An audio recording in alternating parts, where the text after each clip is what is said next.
This is the Power Producers Podcast, where we are refining and redefining the sales game. Rule number one is you have to believe in yourself. You're the only one who doesn't think you belong in this appointment. The prospect has already validated your existence by scheduling time with you. Get it through your head you belong here, go in there, crush it, and close the deal. A place where sales professionals can come to learn from other sales professionals and thought leaders that have mastered their craft. The difference between a good salesperson and a best-in-class salesperson is only 2 minutes. By spending an extra 2 minutes on what you might think is a mundane task in the sales game, you separate yourselves from the pack, you grow your book of business, you close more deals, and you retain your accounts. As well as their peers who are still striving for perfection to achieve their why. I have a wife and 4 kids. Failure is not an option. Real sales professionals, real stories, real results. Are you ready to feel the power? Kurt, I'm going to stop now, even though we're recording. How do I say your last name, man? Thoennessen. Okay, good. I would have never gotten that right. You're not alone. Sneaky it has little the Phantom silent R R in in there. Yeah, I know. I know. All right, here. Good enough. We'll get cranked up. Hey, everybody. Welcome to the Power Producers Podcast, where we are refining and redefining the sales game. Today, we have got an electric guest for you, Mr. Kurt Thoennessen.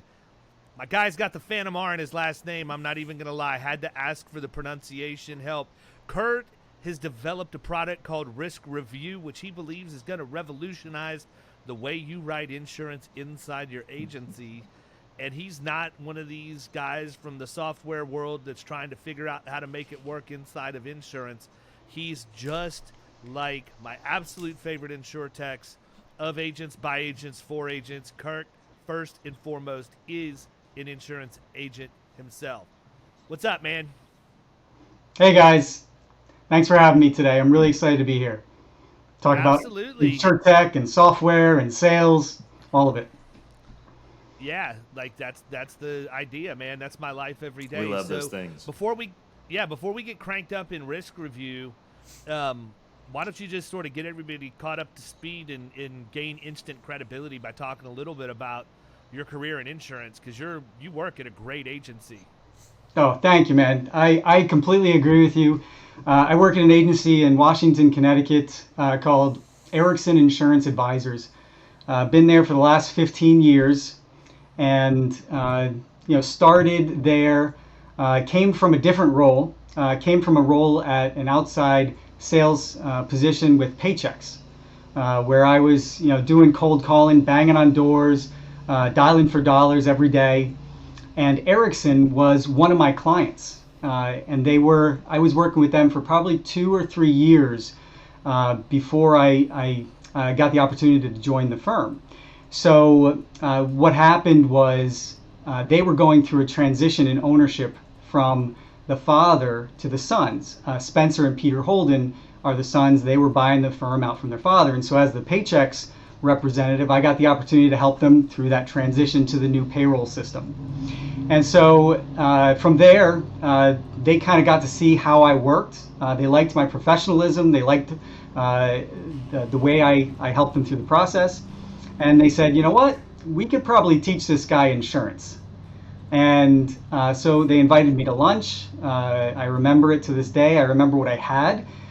It was roasted eggplant soup at the GW Tavern in Washington, Connecticut. Still one of my favorite soups, but I can't find it anywhere. But we had a great meeting, and they said, basically, we want you to come on board, help Spencer with some of his production because he was doing a lot and needed help, and we'll teach you insurance, and then we'll get you to be a producer eventually.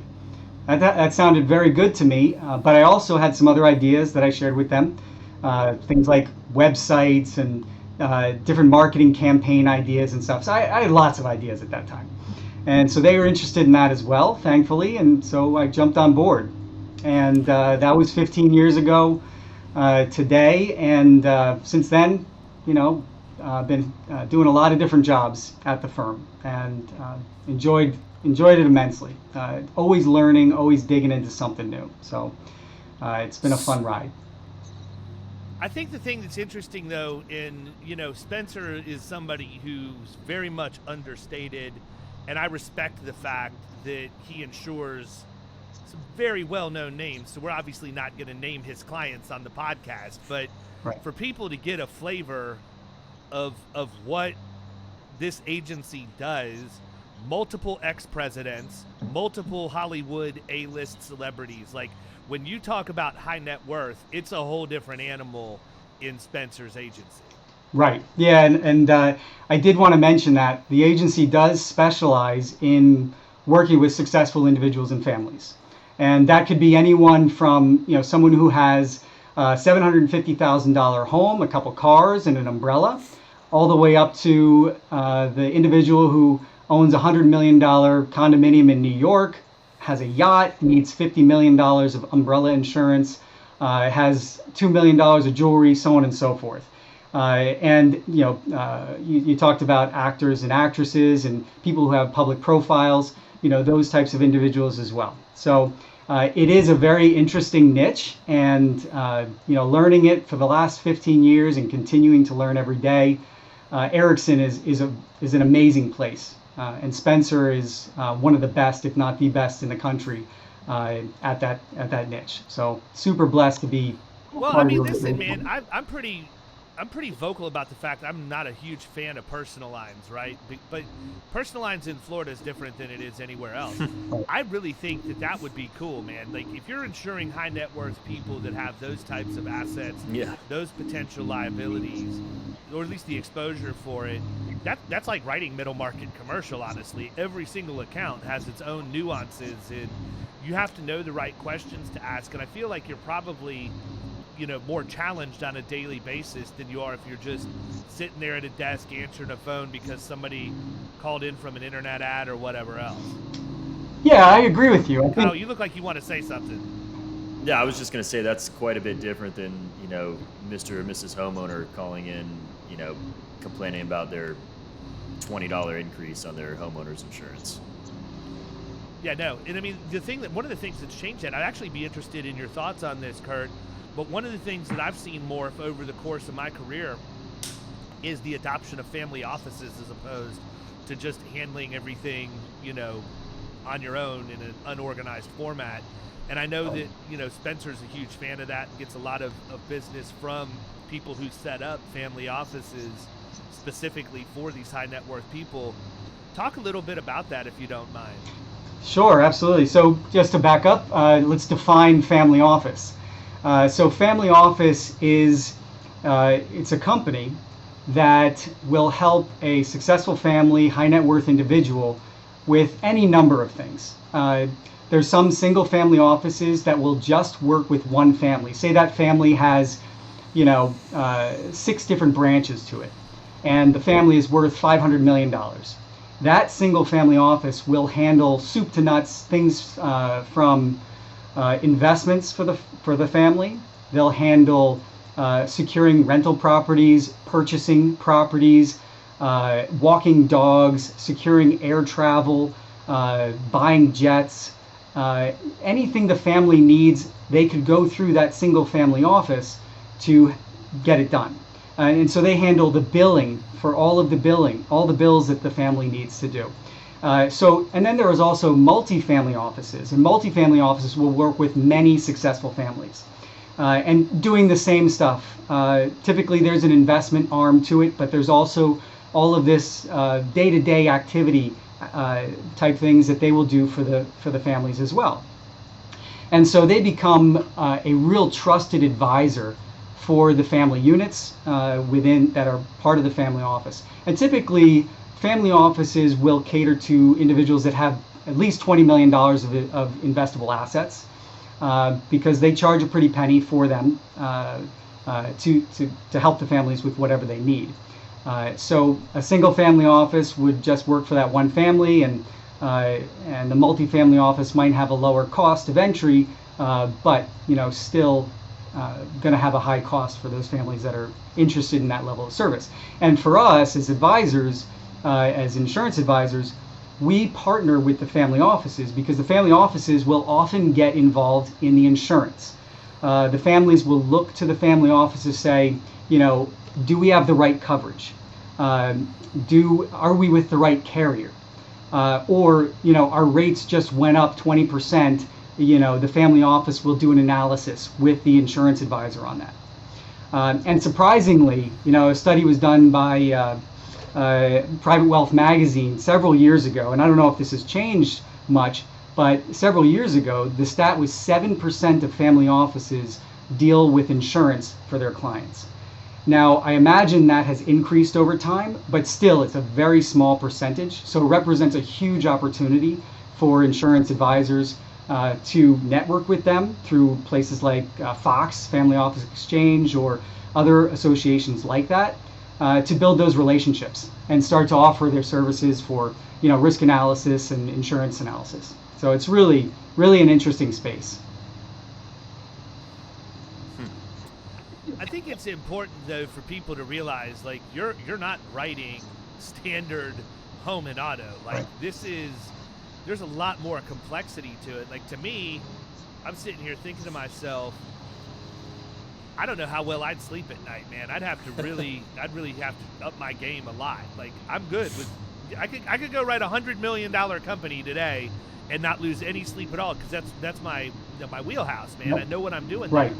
But if you give me a high net worth individual, I mean, I'm always going to be wondering, what didn't they tell me about? What asset did I miss? What's unprotected? What boards are they sitting on that I didn't have disclosed to me, or did I even remember to ask those questions, and all of the stuff that go into it. And I know just enough to be dangerous because of my time at Baldwin, Kristen, and Sherman, right? So we wrote a lot of high net worth in Tampa at that time. Good grief, man. I just, my hat's off to you. The fact that you guys are able to build an agency that thrives in that environment. But that's not all you do. Do you write like standard? Like, if I were, would you deal with a lowly commoner like myself if I were to come in and want personal lines from your agency? Yes, of course. And I was going to say the same thing about commercial lines.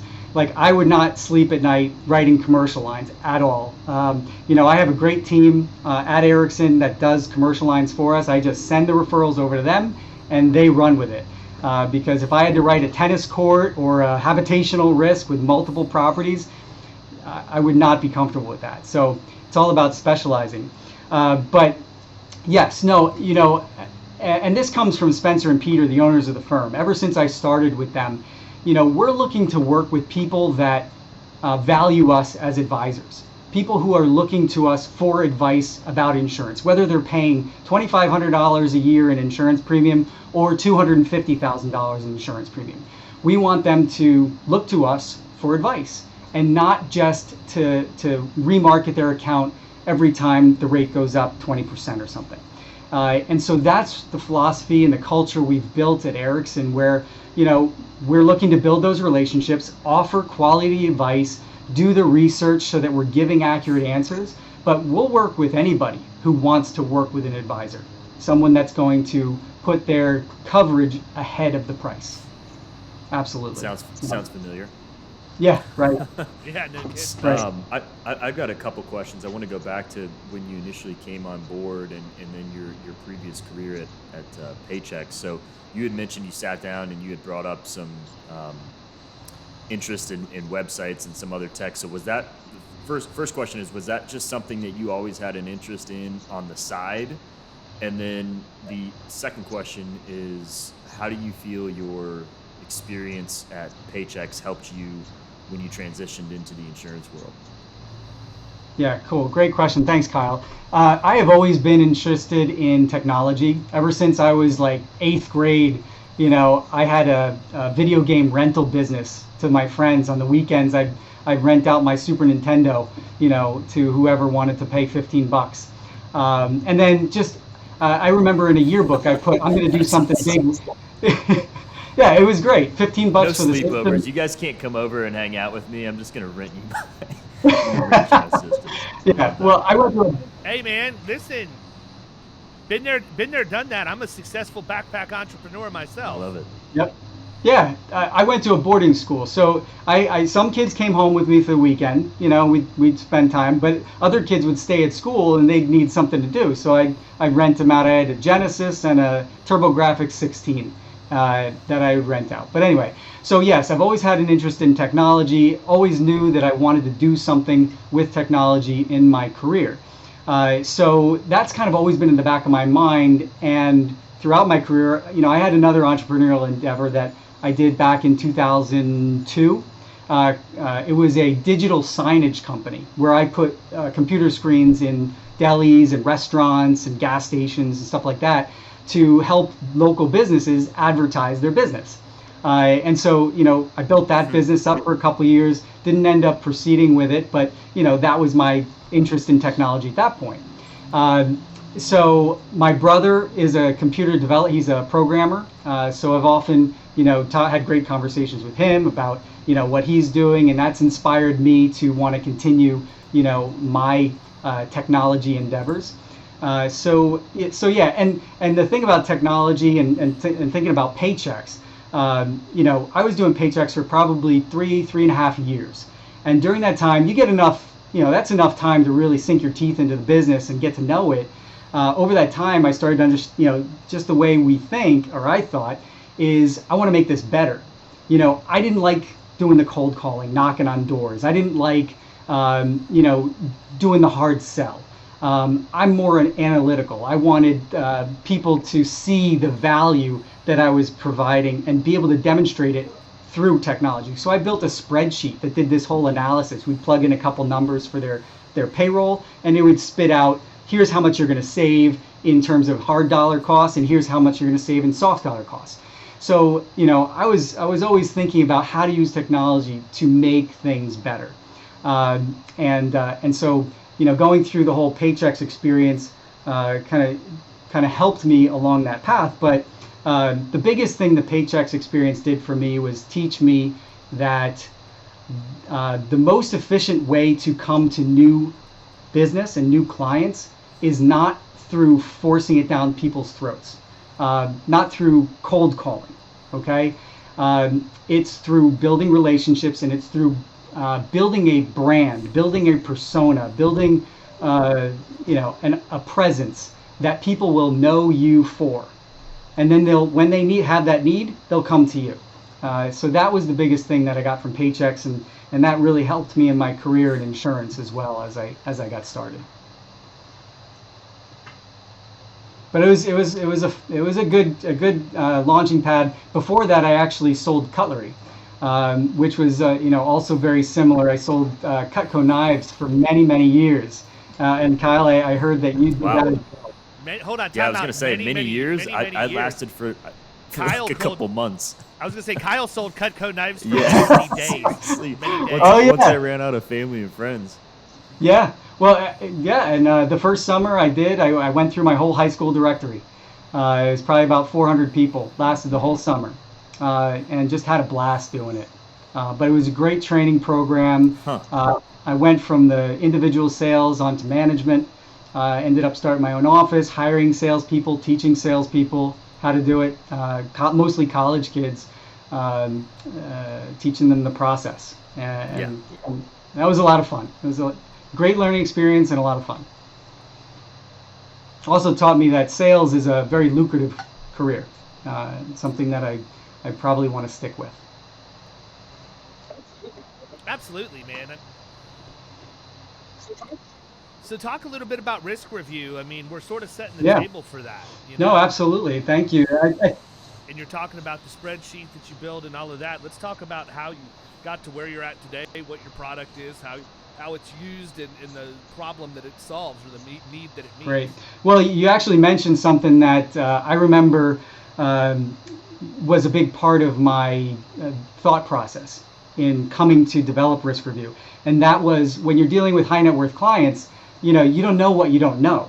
And you don't know what questions you didn't ask. What boards do they sit on? Do they have any domestic employees? How many homes do they have? Do they own property internationally? Do they want equipment breakdown coverage? Do they want cyber coverage? All of these questions. There's so many questions, and I'm sure it's the same. I know it's the same on commercial lines. right? So you only have so much time with a prospect or a client on the phone or in person to gather information. And a lot of that time is spent, just shooting the shit, just having a good time, and gaining rapport or catching up. And so once you start asking the nitty-gritty questions, it becomes very difficult to pull them all out, to number one, ask all the questions, and number two, remember all the questions that you're supposed to ask.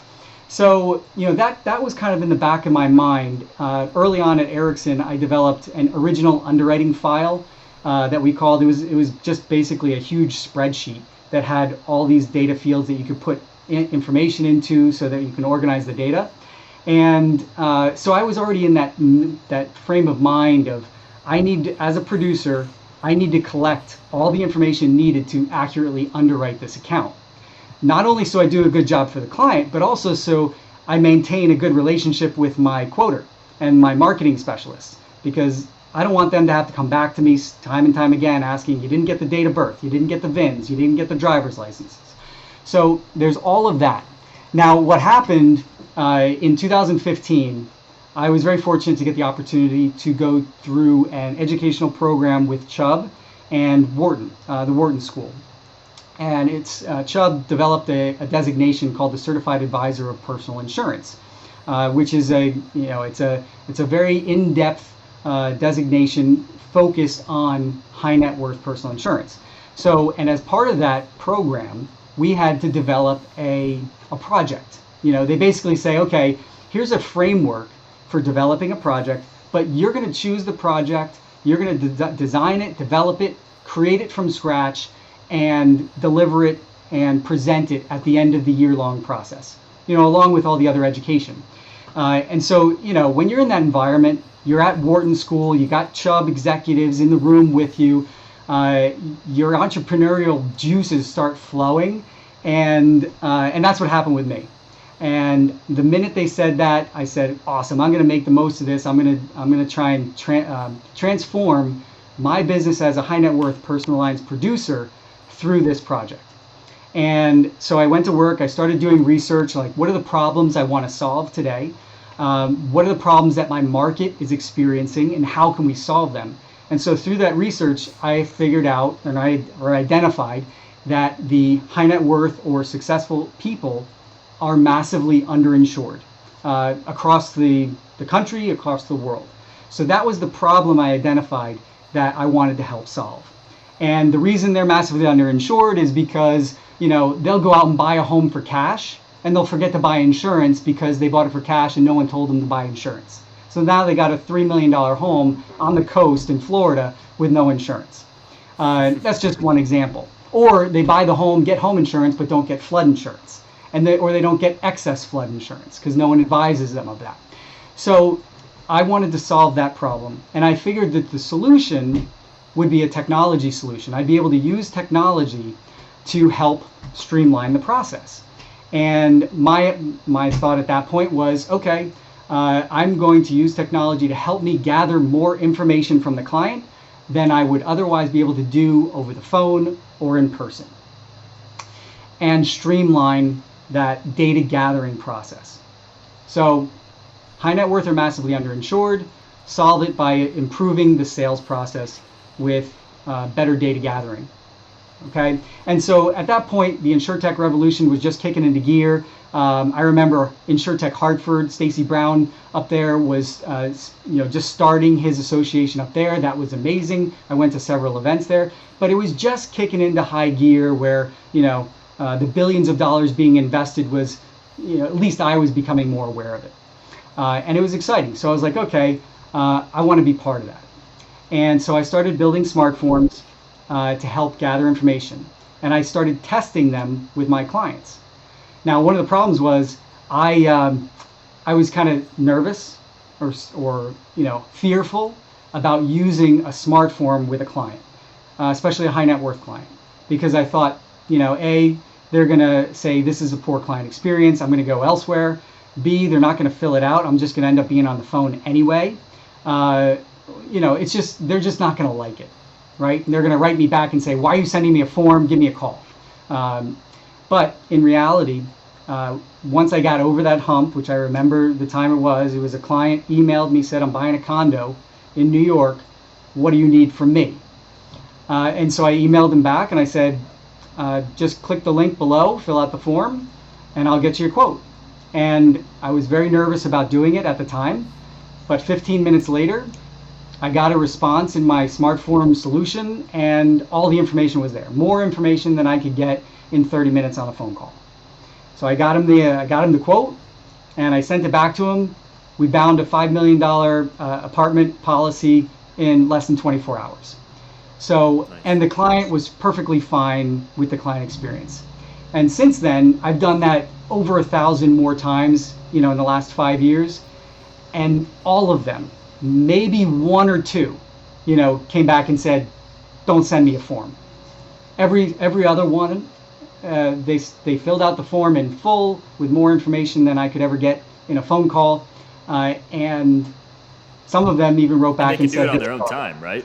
Like they can do it on their own time. Sitting That's on right. the couch, or when they finish dinner or whatever. They don't have to be available for the time period that you're trying to reach out to them. So I think that's important. That's same thing we've talked about with the video proposals that we do. It's at their convenience. They can sit there and watch it at night, 11, 12 p.m., and then if they've got questions, they can reach out and so forth. So I think I guess the fear for you was just that you hadn't done it before, like it was just something new, and you're like, I don't know if they're going to respond well to this. That's right. That's exactly right.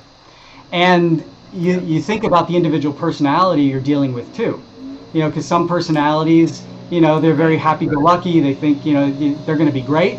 But other personalities, you think that it might not work as well. So yeah, that all comes into the picture. But talking about convenience, I have some clients that will email me and say, hey, or a prospect. I just got one recently. They're in Hong Kong, for the entire for whatever period of time, and they're buying an apartment at the same time. So they're 12 hours different. So that whole communication now is being handled over the through the smart form and through email. So yes, convenience is a big factor that plays into it. So anyway, back to the project. I wanted to test them out. I tested them out. I started testing them out. I built a renewal questionnaire. I started testing out the renewal questionnaires with my clients as well. And at Ericson, we ended up building a special web page we called the Client Diagnostics Center, where we had 4 questionnaires, one for home, auto, valuables, and umbrella. And we'd send a renewal or an email to our clients 30 days ahead of renewal with a link to the Client Diagnostics Center. And they'd click on that, fill out the form. We'd get updated information from them at renewal. And so that was also part of this project where I was testing out the forms, to improve this process of data gathering and streamline the sales and renewal process. So full circle, come to the end. I ended up developing, a library of smart forms that I used, and then eventually Ericson used to help clients at renewal, help them with new policies, and also help them with service. Because one of the things I recognize is that data gathering is not just at new business time. Data gathering happens when a client's buying a new home. It happens when they're changing their mortgage. It happens when they're changing the usage of a car or a boat or whatever the case is. So there's a lot of situations where the smart form, a well thought out smart form with all the applicable questions, can be used other than renewal and new business. So anyway, developed the project and went from there.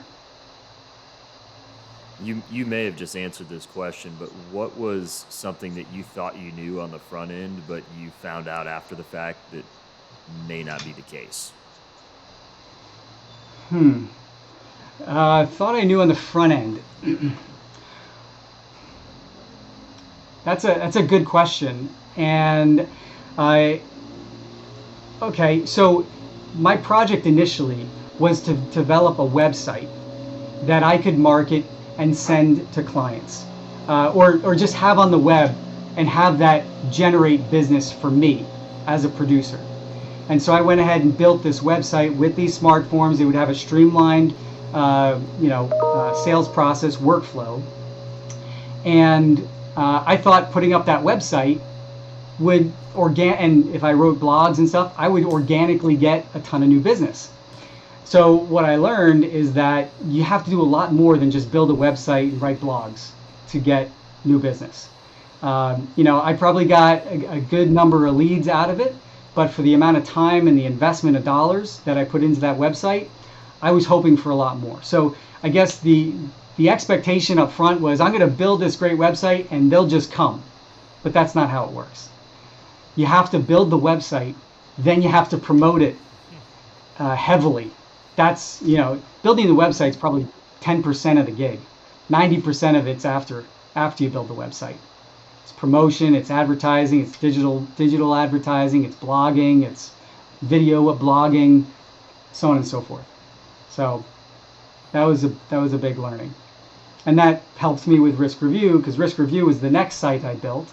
And now I spend most of my time these days promoting it, whether it's through a podcast, going to a conference, writing blogs, posting on LinkedIn, Instagram, so on and so forth. It's all about the promotion. I remember from Cutco, promotion with conviction. That's what you got to do.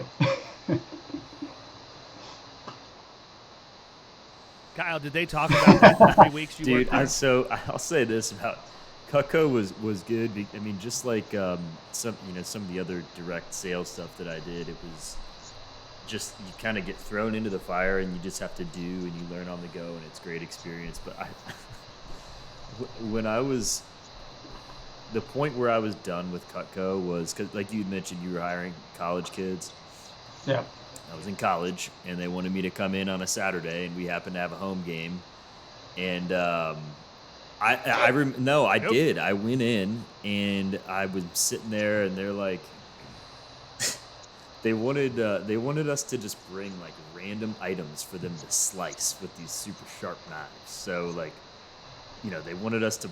I don't even know what I had to bring in, but I don't think I brought it in because I was a college kid and I wasn't going to go spend money on anything that wasn't beer and cigarettes. And like I just remember them slicing coconuts, and it's like 2 p.m. on a Saturday, and all my friends are at the game. I'm like, this blows. So I was there for like another week after that. Yep. I remember many times like that. And I remember, being invited to conferences as a college kid and like, no, I don't want to go to a conference. You taking me all the way out to Lancaster, Pennsylvania to spend a couple days talking about cutlery. Yeah. And so I had a lot of hesitation doing that as well. What I learned after the fact is that those events were just like our conferences today.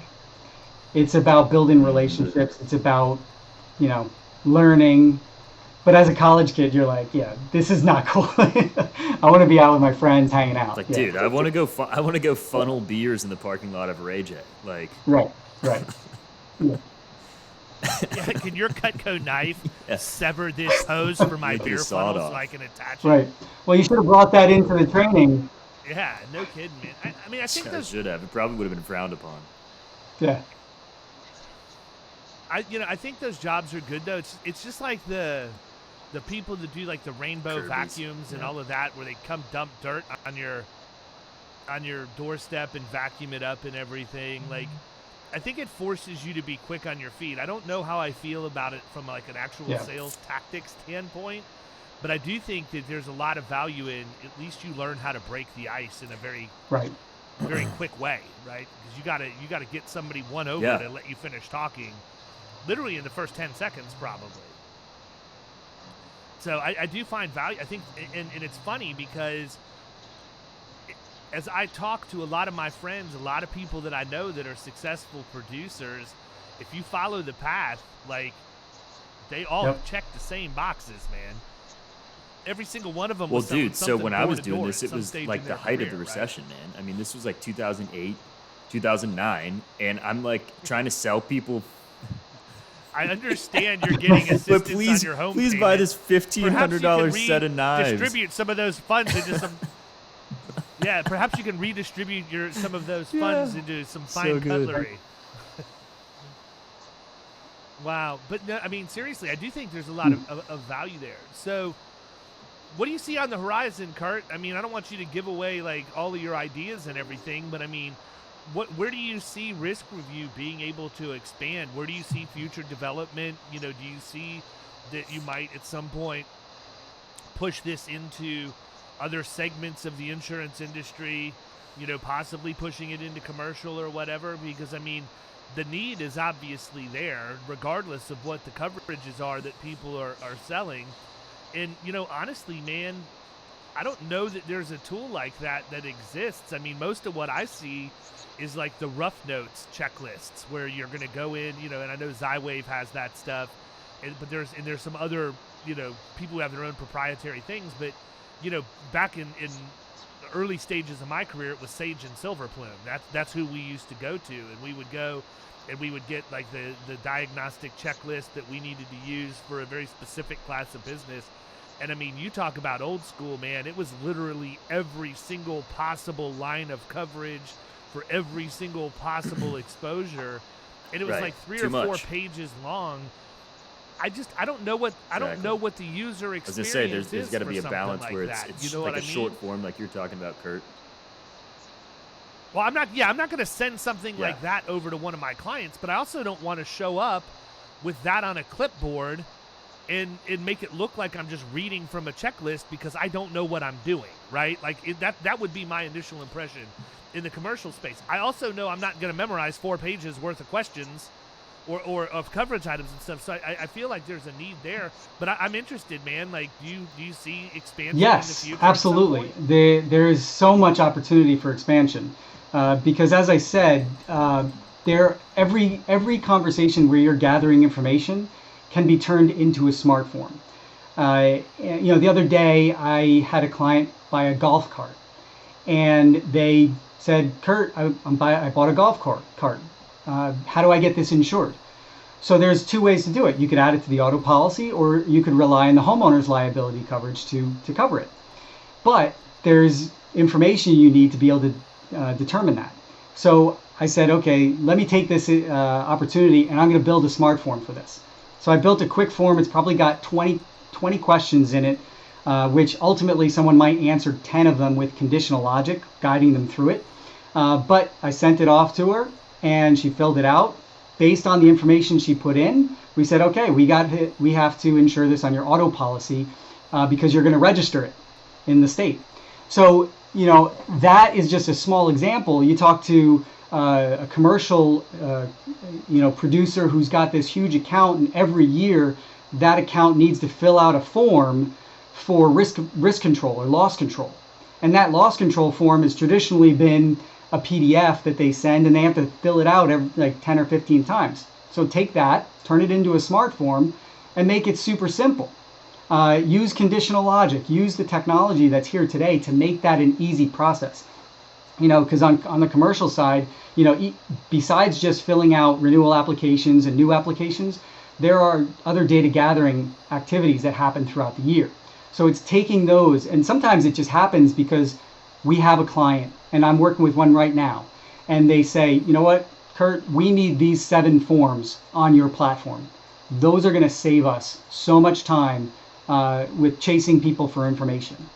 And so we'll work with that client, we'll build these custom forms for them, and they'll get to use them. So where do we go from here? We keep building. Right now, we're just keep doing what we're doing, building the smart forms, adding them to our platform and to our library, so that all of our users can use them, and eventually, you know, extending into life and health, extending into commercial, and we have a few forms in those areas right now. Our main body of forms is personal lines right now, but continuing to look for ways to streamline the process too. You know, combining forms together. You know, we're working on a form right now for builder's risk, where you can go through, fill out the form, select the companies you want to send the application to, and it'll spill over into filling out those applications for you. So when you get the email notification, it'll have all the forms already filled out. So, you know, that type of thing is on the horizon as well. OCR technology is something that I'm really interested in.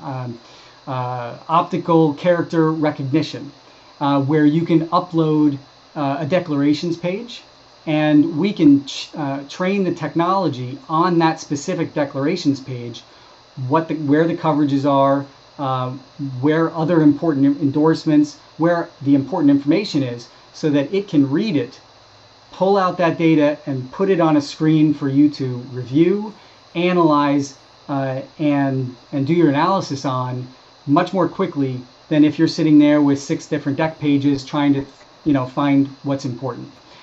So that's something I'm interested in too. So, sky is the limit as far as what you can do with this technology. I'm not saying that I want to do this, but it's a possibility. It could turn into an agency management system where or a quasi CRM, if you will, where we have the data in the system.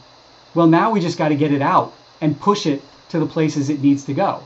So whether that means sending it to HubSpot so that you can trigger off emails, or we could trigger the emails in our own program, or sending it to an agency management system. There's all kinds of ways to make it more efficient as far as in the future.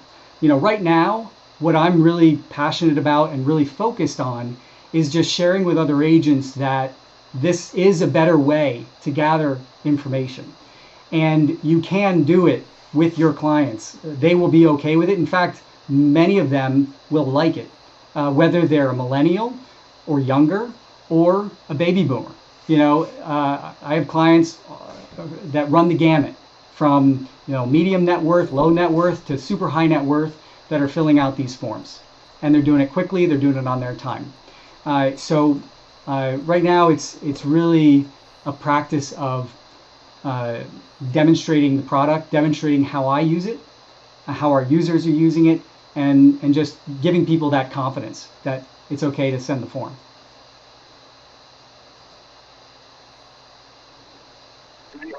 Yeah. There you have it. Nothing. No, this has been a great conversation. I think it all stems in the process of improvement, continuous improvement. I started 15 years ago in this business not knowing anything. My dad was in insurance for 35 years, so I knew it as a good business, but I didn't know anything.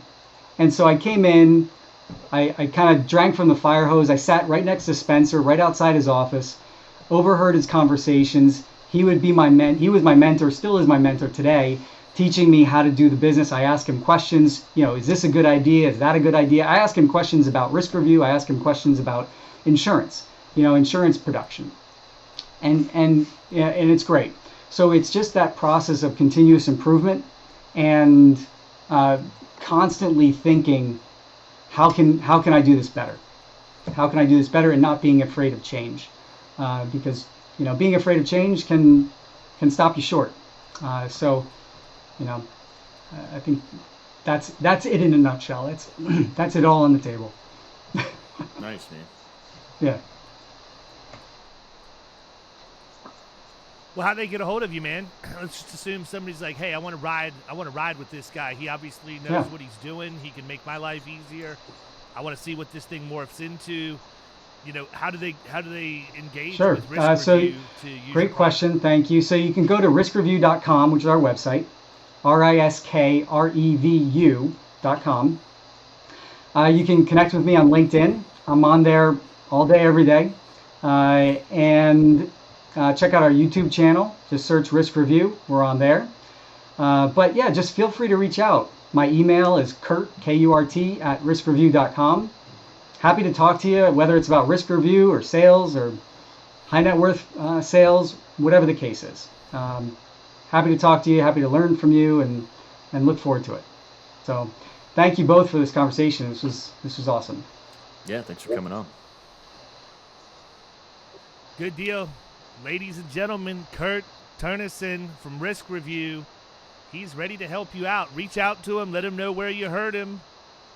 Kurt, I wish you nothing but success, man. I know you're out there hitting the grind. I've seen you at trade shows. We talked on a Zoom. You're doing the podcast circuit, so I wish you nothing but the best, man. People, support agents that are out there trying to make our lives better. Reach out to Kurt and see how he might be able to help you with his product, RiskRevu. other than that, we're wrapping up, people. Thanks for listening to another episode of Power Producers Podcast. Make sure you slide over to iTunes. Last time I looked, we have 97 flipping reviews. Come on, people. Can we get 3 more to get to at least 100? I mean, we get 20,000 downloads a month, and we got 97 Not good reviews. Numbers. Those are rookie numbers. I've gotten more than up. 97 emails from people saying, hey, I learned this, did that. Yeah, come on, people. Help us out. You've been listening to the Power Producers Podcast. You can follow Killing Commercial Insurance on Facebook and YouTube. And if you want to take your game to the next level, check out our book, The Extra 2 Minutes, and our website, killingcommercial.com.